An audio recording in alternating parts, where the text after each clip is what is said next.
안녕하세요. 올해 70이 넘은 할머니입니다. 점점 날이 추워지고 있네요. 이렇게 날이 추워질 때면 먼저 간 큰아들이 생각납니다. 큰아들이 떠나던 날도 이렇게 추운 겨울이었거든요. 여러분, 혹시 단장 지혜라는 사자성어 아시나요? 자식을 잃은 부모의 마음을 단장 지혜라고 합디다. 창자가 끊어질 듯한 슬픔이라는 뜻인데요. 저는 이 창자가 끊어질 듯한 슬픔을 무려 2번이나 겪은 못난 애미랍니다.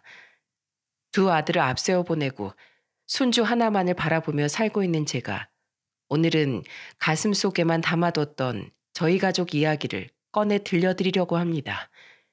생각하면 하염없이 눈물이 나는 이야기지만 그럼에도 불구하고 세상이 따뜻하다는 걸 지금도 여실히 느끼고 있습니다. 저와 남편은 20대 꽃다운 나이에 중매로 만나게 되었습니다. 남편은 그 시절 가부장적인 남자들과 달리 굉장히 가정적이고 다정한 배려심 깊은 남자였죠.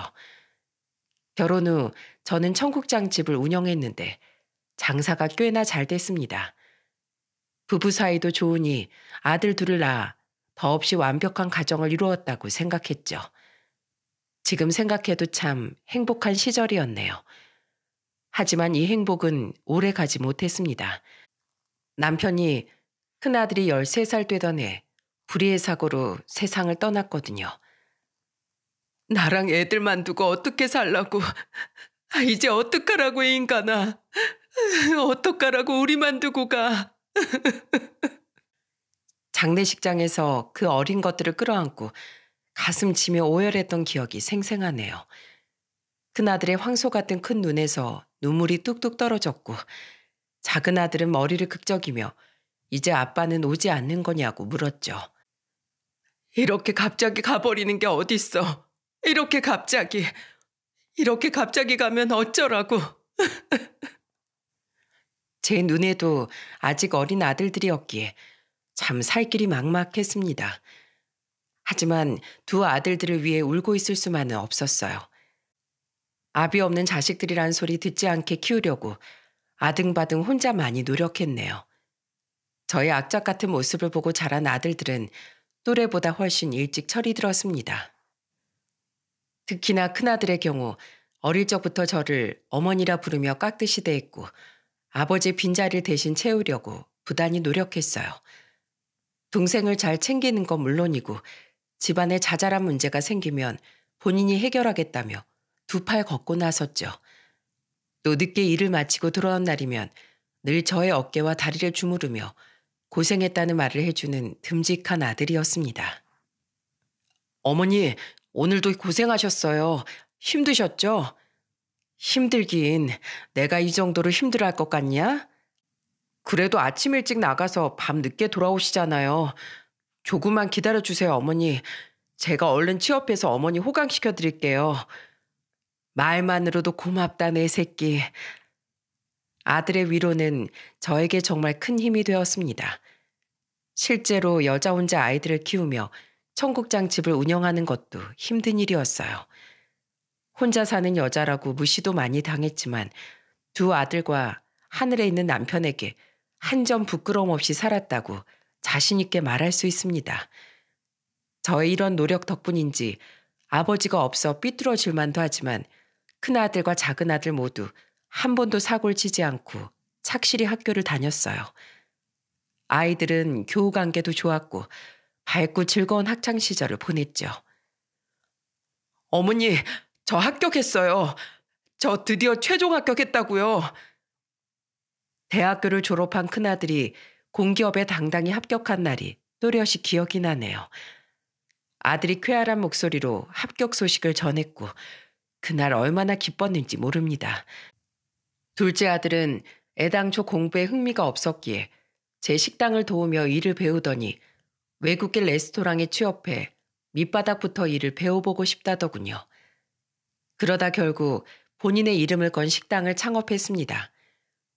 이만하면 먼저 간 남편에게도 아들들 잘 키우지 않았냐고 소리치고 싶었죠.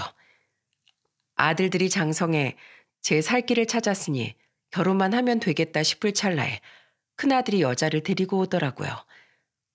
당시 큰아들이 30 초반이었고 결혼 정년기였기에 누군지 보고 크게 모나지 않았으면 허락하자는 마음이었습니다. 솔직히 아버지 없이 자란 아이들이었기에 오히려 흠잡히지 않을까 걱정을 했는데 오히려 아들이 데려온 여자는 아픔이 있는 아이더라고요. 엄마는 14살에 돌아가셨고 아빠는 제가 어릴 적 돌아가셔서 정확히 언제 돌아가셨는지도 모르겠어요. 남동생이 하나 있는데 저희는 이모집에서 신세를 졌고요. 이모집에 얹혀 살았으니 온갖 무시와 학대를 받으며 자랐다는 말에 가슴이 시렸습니다. 먹는 걸로 차별을 많이 당했는데 이모의 자식들이 먹다 남긴 음식을 먹어야 했다는 이야기와 조그만 실수를 해도 회초리로 매를 맞았다는 이야기에 저도 모르게 눈시울이 붉어지더군요. 저 역시 아들들이 혹시라도 애비 없는 자식이란 소리 들을까봐 늘 노심초사하고 양쪽 부모 모두 있는 아이들과 다르지 않게 키우려고 무던히 애를 많이 썼거든요. 남동생이 맞는 모습을 보니 도저히 이모 집에 계속 있을 수 없어 악착같이 공무원 준비를 해서 합격 후에 이모 집을 나왔어요. 공무원?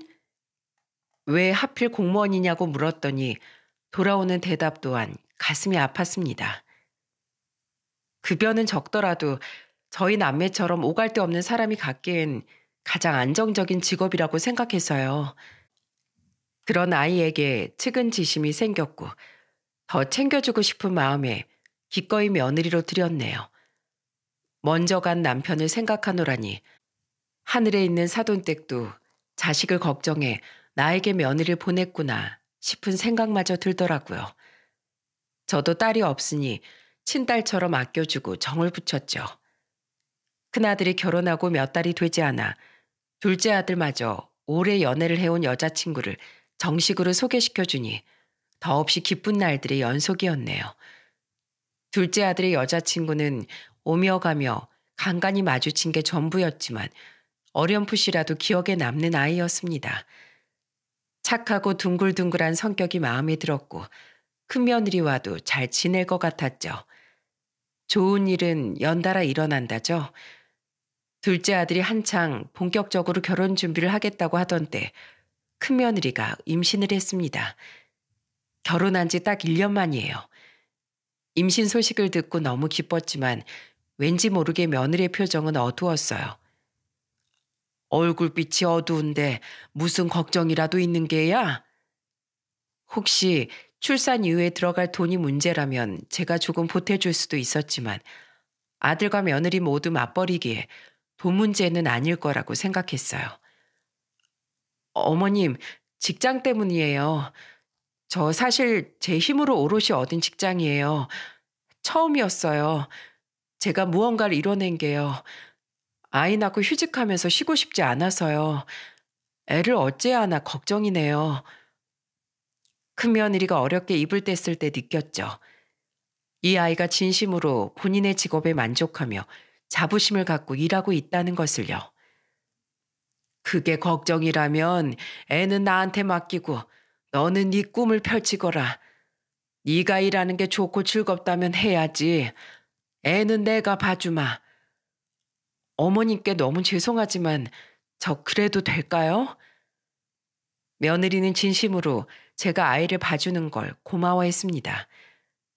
큰아들 내외는 처음엔 저에게 100만 원의 용돈을 주겠다고 했지만 한사코 사양했어요. 돈이 아쉬운 입장도 아니었고 내 손주 내가 보는 게 당연한 거라고 생각했거든요. 그럼에도 미안한지 매달 50만 원을 용돈으로 주겠다는 걸 저도 계속 거절할 수 없어 그러라고 했네요. 이건 정말 받아주세요. 어머님이 계속 그렇게 거절하시면 저 정말 면목 없어요. 에휴, 알았다. 그럼 고맙게 받으마. 제가 더 감사해요. 더 드리고 싶은데 그만큼 저 정말 잘할게요, 어머님. 그렇게 저는 근 10수년간 해오던 청국장집을 접게 되었습니다. 남편과 결혼하며 함께 오픈한 식당이고 오랜 기간 운영해왔기에 정리를 하는데 많이 아쉬웠지만 그래도 후회하진 않아요. 손주가 주는 행복이 그만큼 컸거든요. 물론 아기 보는 일이 쉽지 않았지만 손주를 봐주게 되며 아들 집에 들어가 살게 되었고 오랜만에 가족들과 부대껴 사는 행복이 뭔지 깨달았고요. 어린 손주는 말을 틀 무렵부터 자주 어눌한 말투로 저를 엄마라고 불렀습니다.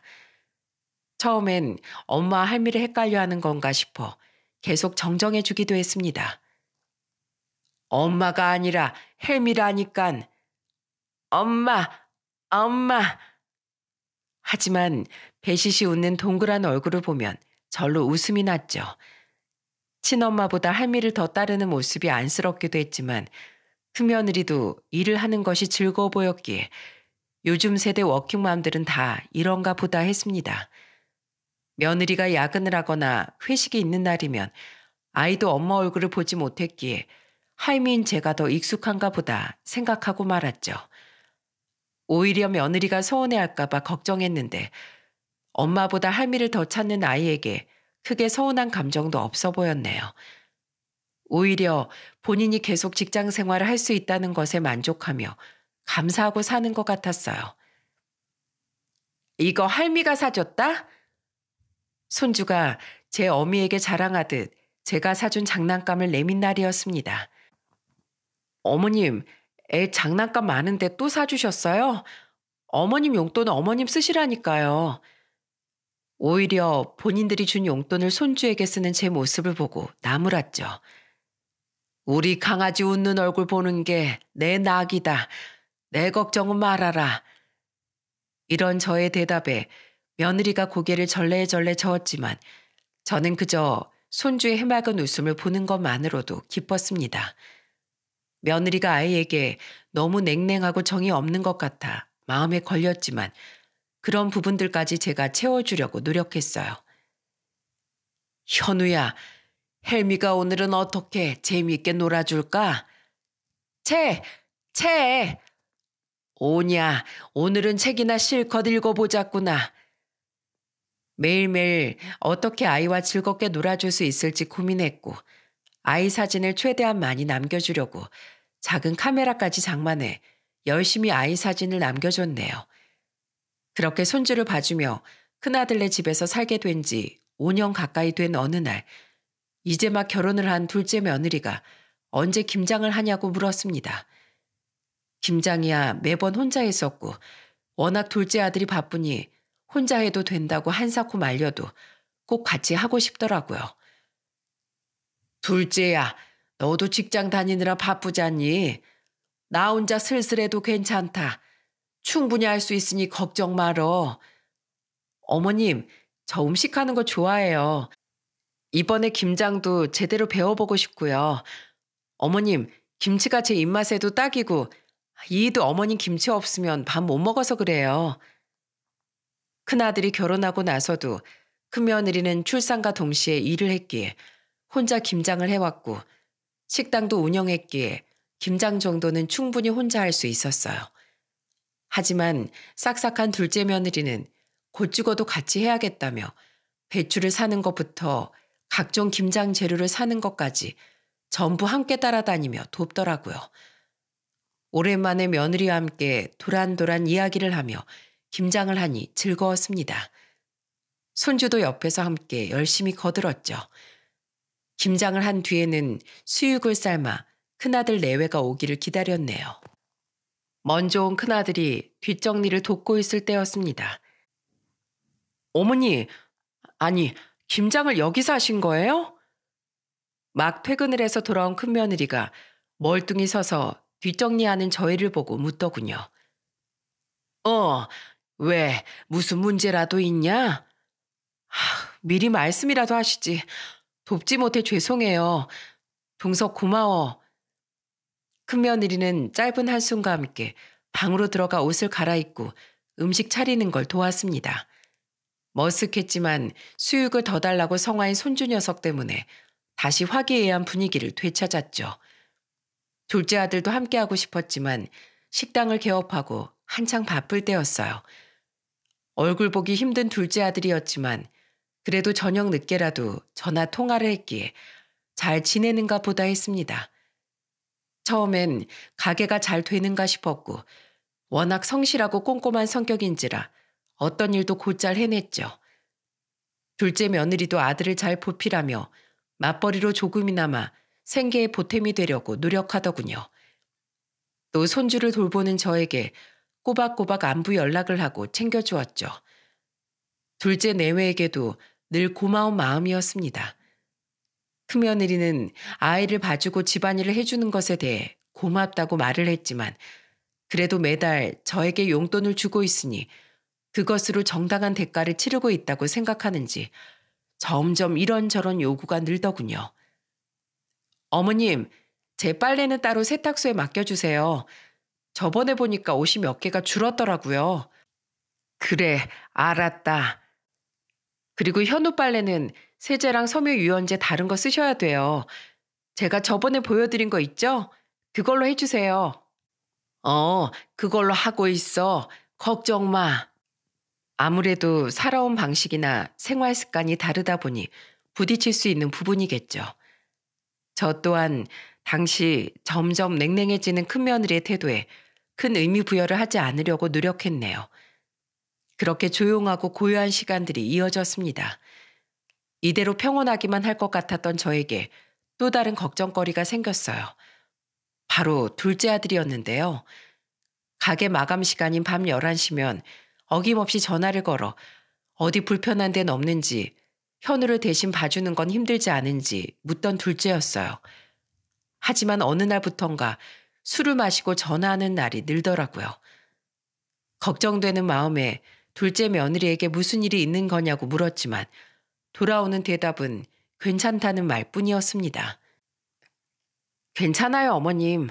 아마 고등학교 동창들 만난다는데 한잔 했나 봐요. 요즘 술을 자주 마시던데 무슨 일 있는 건 아니지? 워낙 술 좋아하는 사람이잖아요. 저랑도 둘이 자주 같이 마셔요. 걱정 마세요. 네가 옆에서 술 줄이라고 말 좀 해줘라. 내가 걱정이 돼서 그래. 네, 제가 이 사람 금주할 수 있게 옆에서 잔소리 많이 할게요. 하지만 찝찝한 마음은 가시지 않았고 둘째 며느리의 말은 단순히 저를 안심시키기 위한 대답이라는 걸 알게 되었죠. 큰아들에게서 작은아들의 식당이 어렵다는 이야기를 듣게 되었거든요. 정민아, 엄마가 형한테 대충 들었다. 너 절대 나쁜 생각하면 안 된다. 술도 이제 그만 먹고 네 처도 생각해야지. 술을 마시고 전화 오는 날이면 늘 아들에게 당부했습니다. TV를 보다가도 불현듯 둘째 생각이 나면 어김없이 문자 메시지를 보내곤 했죠. 정민아, 엄마는 늘 네가 자랑스러워. 예전에 네 형이랑 셋이 살던 때를 생각해보렴. 지금 이 위기는 아무것도 아니란다. 금방 다 지나갈 거야. 곧 좋은 날이 올 거니까 우리 아들 조금만 힘내자. 사랑한다는 답장과 더불어 힘을 내겠다고 말하던 아들이었는데 어느 날부턴가 답장도 오지 않더군요. 그래도 문자 속 바람처럼 아들이 곧 위기를 극복할 거라고 생각했습니다. 하지만 이런 제 마음과 달리 참 얄궂은 운명이네요. 새벽 4시 저는 요란한 휴대폰 벨소리에 잠이 깼습니다. 휴대폰 액정에 뜬 둘째 며느리의 번호를 보고 불길한 예감에 전화를 받고 싶지 않았어요. 떨리는 손으로 한참 울리는 휴대폰을 바라보자니 곧 전화가 끊어졌습니다. 두근대는 가슴에 가만히 손을 얹으니 또다시 요란하게 휴대폰 벨소리가 울리더군요. 제 마음을 아는지 모르는지 요란스레 울리는 전화를 연달아 3번이나 받지 않았지만 결국 4번째 벨소리에 떨리는 목소리로 전화를 받았습니다. 어머님, 그이가 흐느껴 우는 첫마디를 듣고 제 불길한 예감이 적중했다는 걸 깨달았어요. 며느리의 연락을 받고 정신없이 뛰어간 병원에서 둘째 아들은 오래전 남편이 그랬던 것처럼 하얀 천에 씌워진 채 차갑게 누워 있었죠. 정민아. 저는 차갑게 식은 아들에게 시성한 듯 매달려 울었습니다. 엄마 너 없으면 못 산다고 했잖아. 조금만 버티라고. 제발, 제발 버텨달라고 했잖아. 이놈아, 이 몹쓸 놈아. 너 없으면 이 엄마 못 산다고. 둘째 아들의 차가운 몸을 끌어안고 울부짖자 둘째 며느리가 울며 말하더군요. 어머님, 저 이제 어떡해요. 다 저 때문이에요. 사실 전날 크게 싸웠어요. 제발 술 좀 그만 먹고 인간답게 살라고 한 소리 했는데 어젯밤에 저한테 미안하다고 자기 잘못이라고 행복하라고 나가더라고요. 제가 그때 잡았어야 했는데 힘이 되어주지 못할 망정 오히려 그 일을 다그쳐서 둘째 며느리의 심정은 오죽할까 싶어 그 아이를 끌어안고 하염없이 눈물만 쏟았네요. 받아들이고 싶지 않았지만 그래도 아들의 유품을 정리해야 했어요. 둘째 며느리는 먼저 간 아들의 휴대폰 속 앨범을 보여주더라고요. 휴대폰에 어머님 사진 정말 많아요. 이가 어머님 정말 많이 사랑하고 아꼈잖아요. 며느리가 보여준 아들의 휴대폰 속 앨범은 놀랍게도 거의 절반 이상이 저의 사진이었습니다. 둘째 아들 내외와 함께 등산을 갔을 때나 가까운 곳으로 여행 갔을 때 제가 의식하지 못하고 있을 때조차도 아들은 저를 찍고 있었더라고요. 그렇게 착하고 싹싹했던 둘째는 결국 어미를 버리고 떠난 불효자식이 되었습니다. 저와 둘째 며느리뿐만 아니라 큰아들 역시 둘째를 잃고 시련에 빠졌죠. 본인이 동생의 형이자 아버지 노릇까지 하며 함께 커왔는데 허망하게 가버렸기에 상심이 매우 컸습니다. 정민아, 네가 나한테 6천만 원만 빌려달라고 했을 때 난 이 정도로 상황이 안 좋은 줄 모르고 미안하다. 내가 그때 그 돈만 빌려줬어도 네가 이렇게 되진 않았을 텐데 미안해. 못난 형이 정말 미안하다. 알고 보니 둘째 아들은 큰아들에게 돈을 빌리려고 했더군요. 믿을 만한 사람이라곤 형뿐이었기에 돈을 빌려달라고 말했지만 이미 둘째에게 8천만 원 이상의 돈을 빌려준 큰아들은 더 이상 빌려줄 수 없다고 거절했답니다. 기존에 빌려준 8천만 원 역시 모아둔 돈에 미리 받은 퇴직금이었는데 이제 더 이상 돈이 나올 곳이 없었던 거죠. 형은 나한테 아버지고 형이야. 이렇게 떠나게 돼서 정말 미안해. 어릴 때 친구들이 아빠 없다고 놀릴 때마다 형이 나타나서 혼내주는 모습이 얼마나 멋있었는지 몰라. 늘 나를 위해 희생했는데 그런 형한테 도움도 못 되고 빚만 남기는 동생 용서해줘. 엄마 잘 부탁해. 그리고 엄마 미안해요. 나 돈 벌어서 엄마 모시고 제주도에 가고 싶었고 엄마 좋아하는 소고기랑 회 잔뜩 사주고 싶었는데 결국 이렇게 불효만 저지르고 가네. 그래도 내가 정말 사랑하는 거 알지? 하늘에서 평생 지켜줄게. 내 착한 마누라. 못난 남편 모습 보느라 힘들었을 텐데 이제 더는 내 걱정 말고 남은 인생 당신만을 생각하며 살아. 평생 함께하자는 약속 못 지켜서 미안하다. 짤막한 편지였지만 막상 둘째 아들의 필체가 적힌 유서를 보니 그제 아들이 떠났다는 게 실감이 났습니다. 아들이 저와 하고 싶었던 게 고작 제주도 여행과 외식이었다는 게 못내 안쓰럽더군요. 늘 일에 묻혀 바쁘고 치열하게 살았던 아들의 삶에 소소한 행복조차 허락되지 못하고 짧게 막을 내렸다는 사실이 원망스러웠습니다. 둘째 아들의 유품 정리가 끝난 후 저는 곧장 혼자가 된 둘째 며느리 불러놓고 수중에 가지고 있던 2천만 원을 쥐어주었습니다. 아가, 내가 지금 너에게 줄 수 있는 돈이 이것뿐이지만 받아다오. 너도 이걸로 네 살 길 찾거라. 어머님이 무슨 돈이 있으셔서요. 아니에요. 괜찮아요. 저 안 받을래요. 네 나이 한창이고 아이도 없으니 금방 좋은 사람 만날 수 있을 게야. 먼저 간 둘째는 잊어라. 너도 할 만큼 했으니 더는 미안하단 소리 말고 이 아픔은 이제 내가 안고 갈 몫이다. 우리 둘째가 네 발목 작게 하고 싶진 않구나. 둘째 며느리는 끝까지 극구 사양했지만 억지로 가방에 돈 봉투를 넣어 돌려보냈습니다. 그 이후에도 한동안 둘째 며느리에게서 명절이나 제 생일날마다 연락이 왔네요. 간단한 안부 인사를 나누고 근황을 묻다 보면 어느새 통화의 마지막엔 늘 눈물바다가 되었습니다. 어머님, 저 그이가 너무 보고 싶어요. 이제 떠난 사람 있고 좋은 사람 만나야지. 연애만 자그마치 10년을 했어요. 10년을요. 스스로 삶을 놓겠다고 마음먹는 동안 제가 아무것도 못 해준 게 너무 미안해요. 그건 나도 마찬가지다. 하지만 이미 지난 일을 어쩌겠니.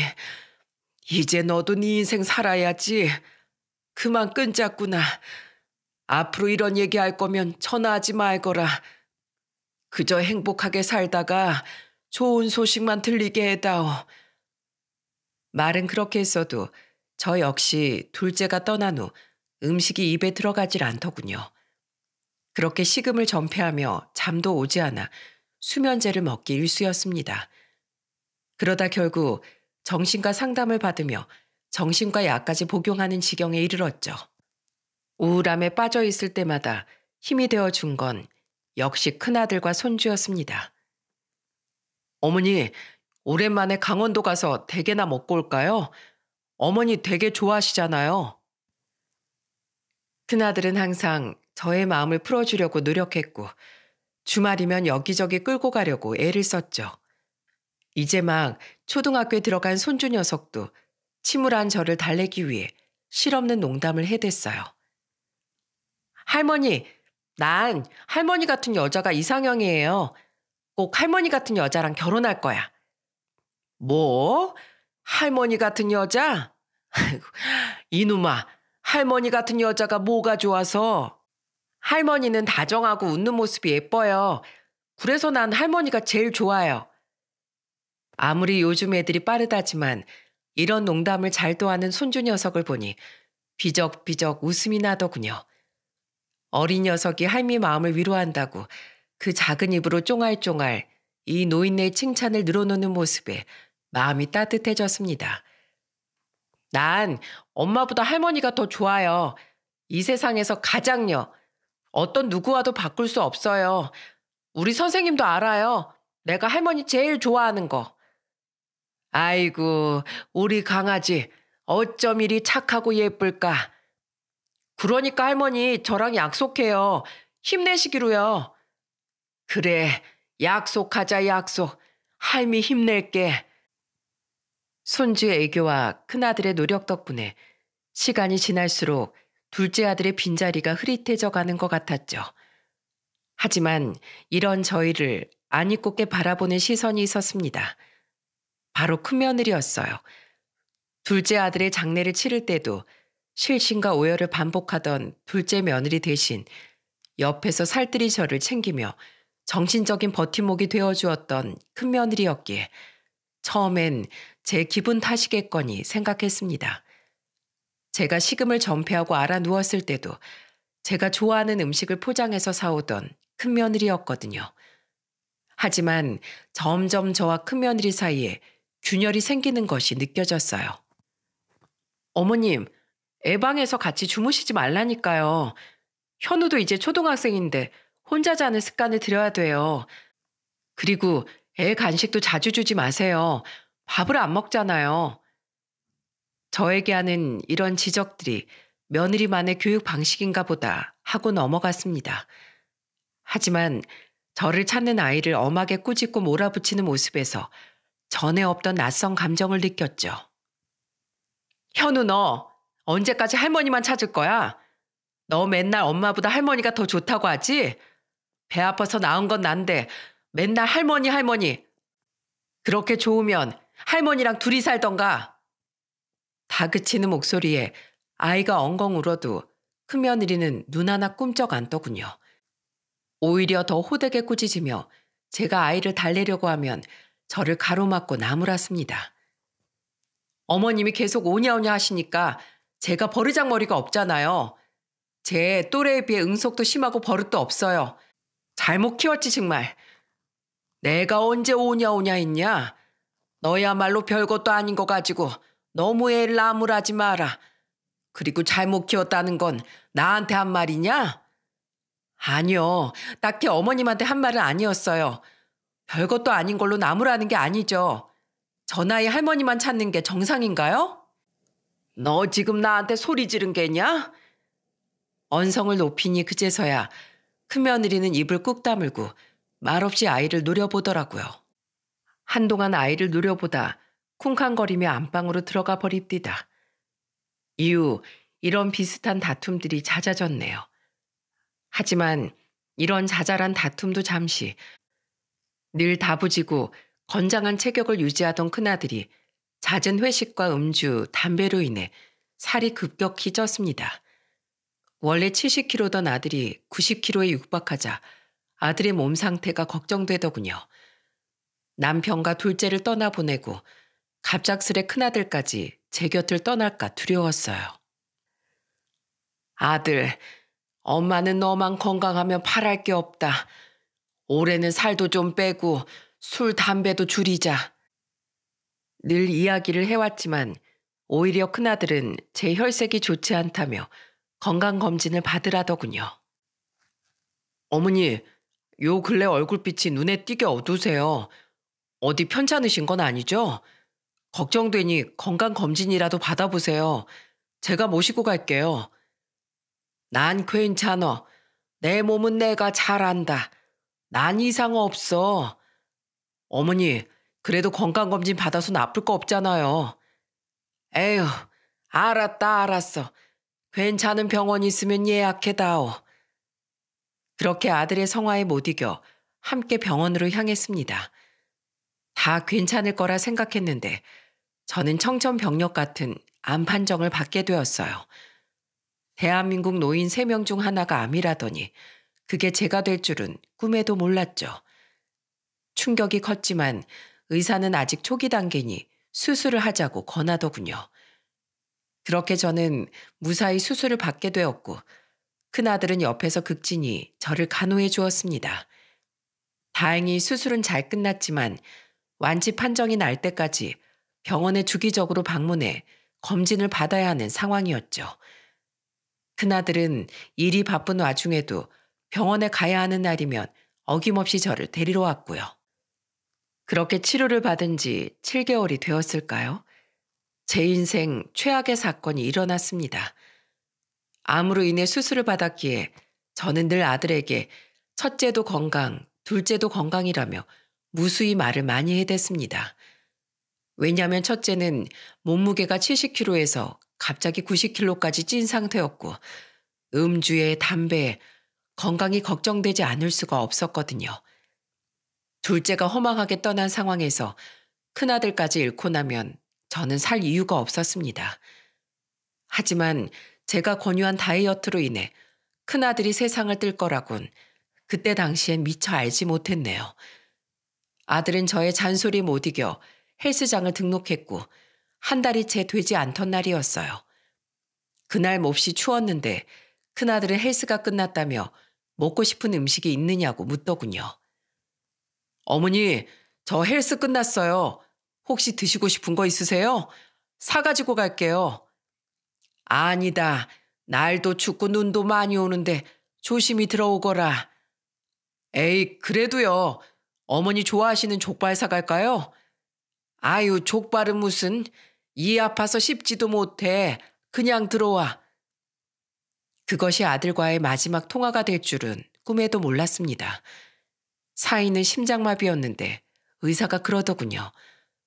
평소 운동을 안 하던 사람이 추운 날 갑작스레 과도한 운동을 한 것이 원인이 될 수도 있다고요.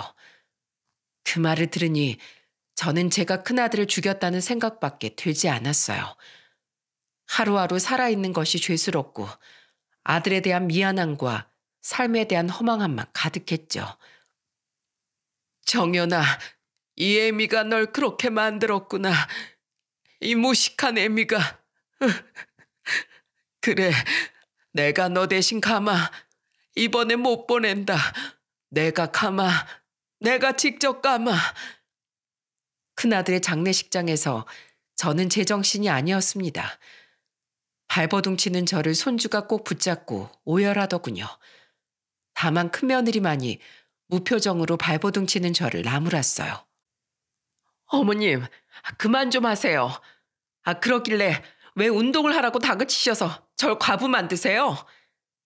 쌀쌀맞은 목소리에 정신이 번쩍 들었습니다. 뭐? 내가 널 과부를 만들어? 넌 지금 그게 나한테 할 소리냐?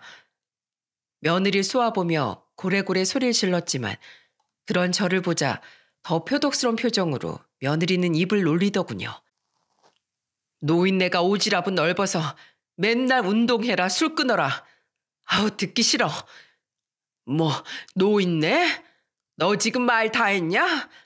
네가 어떻게 이러냐? 네가 정연이 영정사진 앞에서 네가 어떻게 그런 소리를 해? 말 다 했어?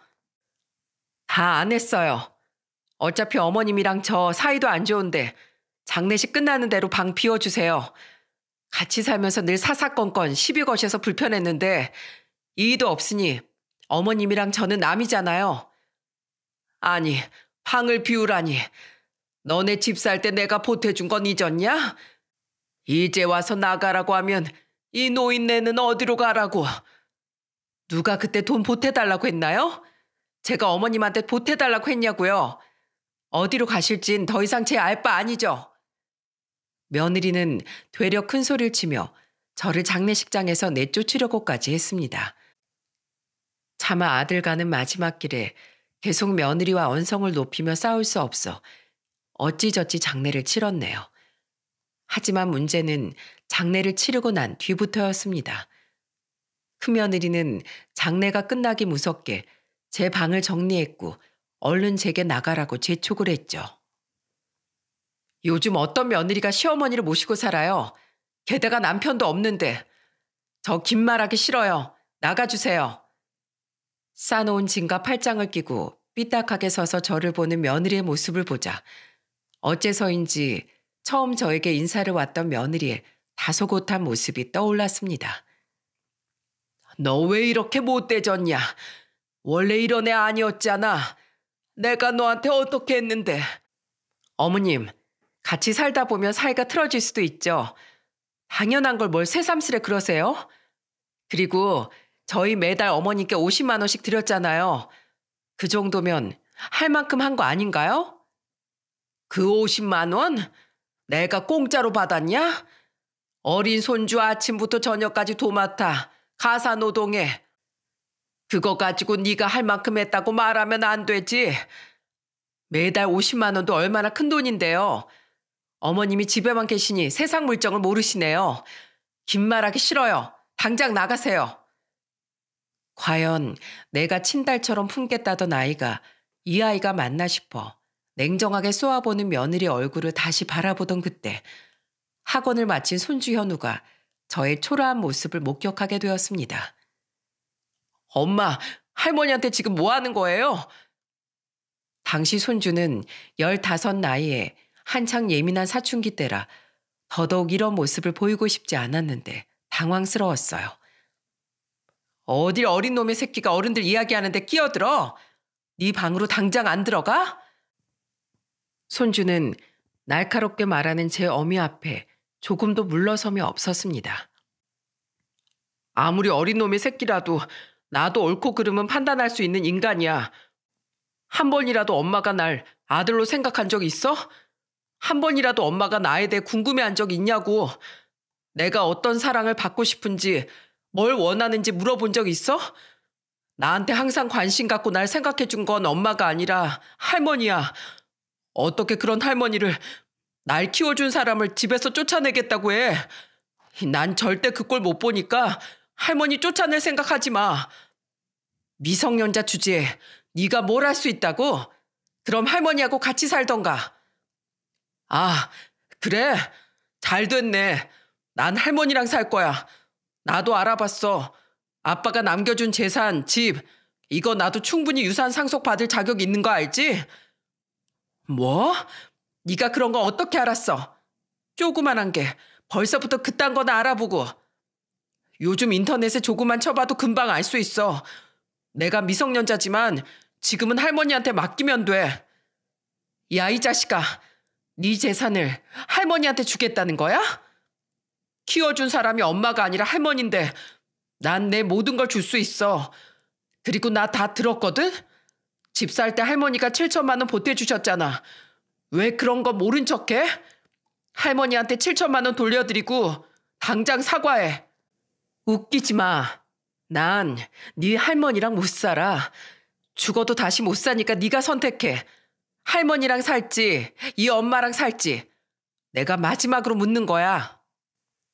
며느리가 단호한 목소리로 물었고 저는 모자 간의 싸움을 보고 죄인처럼 고개를 떨굴 수밖에 없었어요. 하지만 손주는 그런 제 손을 꼭 잡아주더군요. 할머니, 고개 숙이지 마세요. 저 할머니랑 살 거예요. 그리고 엄마, 내가 왜 당신이랑 살아야 돼? 나 한 번도 당신 엄마라고 생각해 본 적 없어. 한 번이라도 나한테 따뜻하게 대해준 적 있는지 당신이 곰곰이 생각해봐. 나 정식으로 아버지 재산에 대해 내가 받을 만큼은 받을 거니까 그렇게 알고 있어. 그리고 내가 받은 재산 우리 할머니한테 양도할 거야.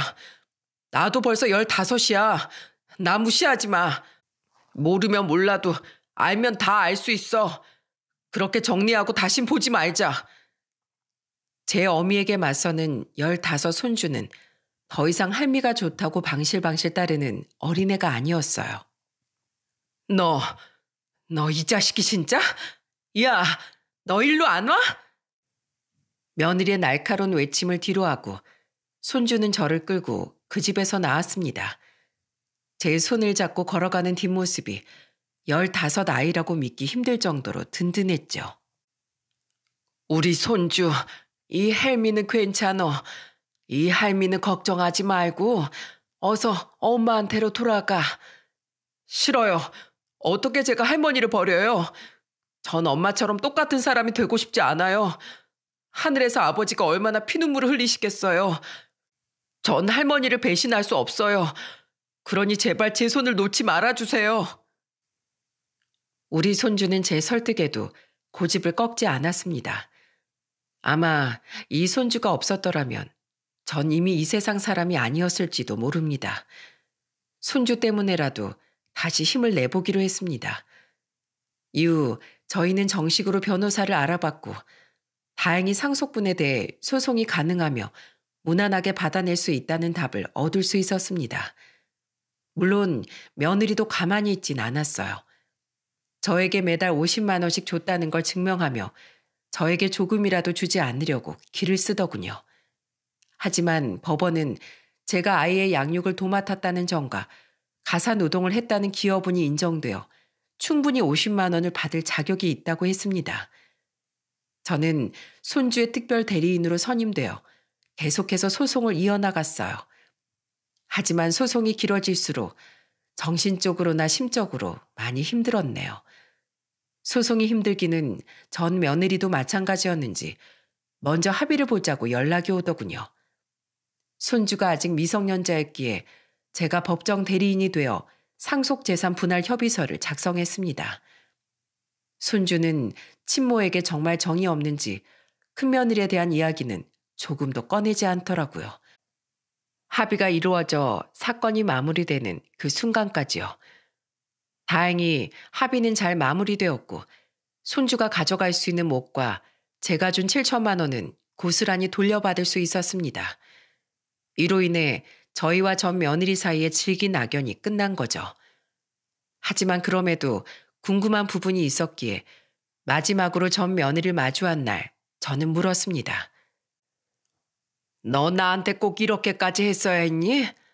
대체 왜 그랬어? 그냥 전 제 인생 살고 싶어서요. 딱 저 한마디가 돌아오더군요. 가슴이 아팠습니다. 20대 후반 저에게 인사를 왔던 그 수줍던 얼굴이 더 이상 겹쳐 보이지 않았습니다. 남편도 자식도 그리고 시어머니도 슬슬 귀찮아졌어요. 홀가분하게 제 인생 살고 싶었는데 마침 남편이 딱 죽어주네요. 뭐라고? 너 지금 말 다 했어? 마침 딱 죽어줬다고? 마침 죽어주었다는 말을 듣자 저도 눈에 보이는 게 없었네요. 자식들을 앞세워 보내신 분이라면 아실 겁니다. 저 말이 얼마나 큰 상처가 되는 말인지요. 저도 모르게 손이 올라가 전 며느리의 머리채를 잡으려고 하는 순간이었습니다. 이보세요. 어딜 손찌검을 하려고 해요? 이제 당신 내 시어머니도 뭣도 아니야. 전 며느리가 싸늘한 목소리로 말하더군요. 차가운 목소리를 듣자 이제야 우리가 남인 게 실감이 났습니다. 그래, 너 말 잘했다. 이제 너랑 나랑 남이지. 근데 너 내가 알던 그 큰 며느리 진주가 맞냐? 왜 이렇게 변한 거야? 부모를 잃고 남동생과 이모 집에서 눈칫밥을 먹으며 살았다고 울며 이야기하던 그때 모습은 이제 전 며느리에게서 찾아볼 수가 없었어요. 수줍던 얼굴도 처음으로 이룬 직업이라며 포기하고 싶지 않다고 눈을 반짝이며 말하던 그 모습도요.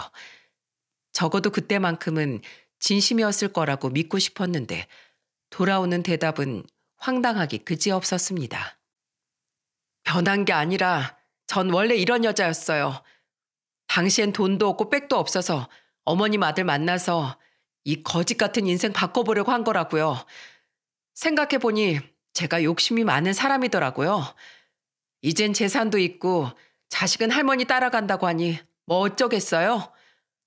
뭐라고? 그 순간이었습니다. 이야기를 들은 손주는 분노에 차 바들바들 떨며 저를 보호하며 지 엄마한테 한 소리를 하더군요. 당신 가족 없고 자식 없이 말년에 몸 아파서 서럽게 고독 사길 바래요. 우리 할머니는 마지막까지 내가 지켜줄 거예요. 지금은 모르겠지만 말년의 외로움이 얼마나 무서운지 몸소 깨닫게 해줄게요. 할머니, 우리 가요.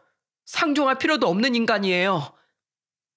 손주 녀석의 손에 억지로 끌려나다시피 하며 터무니없게도 언제 이 녀석이 이렇게 힘이 세졌나 하는 생각이 들더라고요. 갓난 아이 때부터 직접 키운 손주이기에 아직도 어린아이 같은데 언제 이렇게 똑똑하고 듬직하게 커준 건지 손주가 참 자랑스럽더군요. 현우야, 괜찮어? 너 왜 이렇게 할미를 챙기냐? 이 늙은 할미 뭐가 좋다고. 15 손주의 너른 등을 바라보며 물었습니다. 딱히 돌아오는 대답을 기대하지 않았지만 손주 녀석의 뜻밖의 대답에 저는 그 자리에서 엉엉 울음을 터뜨리고야 말았네요. 제가 할머니 안 챙기면 할머니 곧장 아빠 따라가실 거잖아요. 저 그 꼴은 못 봐요. 할머니가 아빠 따라가는 모습 절대 못 봐요. 할머니가 저 보살펴 주셨듯 이제는 제가 할머니 지켜드릴게요. 집에 어떻게 오게 되었는지 그날 기억이 하나도 나지 않습니다. 펑펑 우는 저를 묵묵히 부축하는 손주를 따라 걸었네요. 이후 손주와 전 집을 따로 얻어서 지내고 있습니다. 물론 아직도 병원을 오가며 검진을 받아야 하지만 손주의 존재 자체가 저에게는 부적과 같으니 함께하는 많은 날 동안 좋은 일만 있을 거라고 믿고 있고요. 전 며느리는 그렇게 저희와 헤어지고 2년 동안은 강감무소식이었어요. 정말 제 자식과의 인연을 끊은 건지 독하다는 말이 절로 나오더군요. 하지만 2년이 좀 지나자 손주의 휴대폰으로 가끔 전화를 걸어왔습니다. 현우야, 너 정말 엄마 안 볼 거야? 엄만 현우 보고 싶은데 내가 너 배 아파 낳았는데 엄마가 널 돌보지 않았다는 건 다 오해야. 그저 잘 살아보려고 네가 누구 덕에 학원도 다니고 과외도 했는데 키워준 할머니만 널 사랑한 게 아니야. 듣고 싶지 않아도 고요한 목소리가 또렷하게 들리더군요. 전 며느린 술에 취한 듯 혀꼬인 목소리로 손주를 찾았습니다. 하지만 손주 녀석은 인상을 팍 구기며 제 어미만큼 냉랭한 표정으로 대답했어요. 제 엄마는 인간이길 거부한 여자라서요. 죽었다고 생각할게요. 그렇게 매번 냉정하게 제 어미의 전화를 끊습니다. 전 며느리는 지치지도 않는지 주기적으로 손주에게 전화를 거네요. 이제라도 배 아파 낳은 자식이 그리워진 건지 혹은 다른 꿍꿍이가 있어서 전화를 거는 건지 모르겠지만 제 어미의 전화를 끊고 한숨을 쉬는 손주의 모습이 가슴 아프더군요. 넌지시 엄마를 만나보는 게 어떠냐고 물어봤지만 손주의 뜻이 워낙 강경하기에 이제는 존중해 주기로 했네요. 더구나 전 며느리가 저와 손주에게 냉정했던 이유가 남자 때문이라는 걸 전해 듣게 되었는데 큰아들이 세상을 떠나고 5개월이 채 되지 않아 다른 남자와 살림을 차렸더라고요. 사실 난 알고 있었어요. 그 여자가 남자랑 통화하는 것도 들었고 그 내용도 다 들어서 알고 있었거든요. 어떻게 아빠가 떠나고 바로 남자를 만날 수 있어요? 당장 가서 따지고 싶었는데 혹시라도 할머니한테 말하면 할머니 또 충격받을까 봐. 손주는 이 사실을 일찍이 알고 있었네요. 큰아들마저 보내고 제가 충격받아 몸져 누울까 봐 당시 저에게는 말하지 못했답니다. 아마 둘째를 잃고 식음 전폐하는 제 모습을 직접 봤기에 더 걱정이 되었었나 봐요. 자나깨나 할미 걱정뿐인 이 아이는 제 어미가 다른 남자와 산다는 사실에 더더욱 친모를 거부하더군요. 70이 넘은 저 역시도 이해가 가지 않는데 저 아이는 오죽했을까 싶습니다. 열 길 물속은 알아도 한 길 사람 속은 모른다는 옛말이 딱 생각이 나더라고요. 제가 오늘 사연을 보내게 된 이유는 거창하지 않아요. 자식을 먼저 앞세우고도 꿋꿋하게 살아가시는 분들에게 조금이나마 희망과 용기를 드리고 싶었다는 게 그 이유였네요. 인생을 살며 아무리 힘든 고난과 역경이 있더라도 작은 희망의 씨앗이 있다면 어려움을 극복할 수 있을 겁니다. 저 역시도 손주가 아니었다면 두 아들을 앞세우고 혼자 살아갈 이유를 찾지 못했을 거예요. 또 아들이 떠나자마자 기다렸다는 듯 집에서 나가라고 본색을 드러내는 전 며느리와의 싸움에서 이길 수도 없었을 테고요. 살다 보면 참 예상치 못한 일들이 많이 벌어지죠. 사랑하는 가족의 죽음 역시 우리의 힘으로 막을 수 없는 슬픈 운명이에요. 하지만 슬픈 기억도 즐거운 시간에 묻혀 희미해지기를 기도합니다. 여러분 모두 진심으로 행복하시길 바랄게요. 길고 긴 제 이야기 들어주셔서 정말 감사합니다.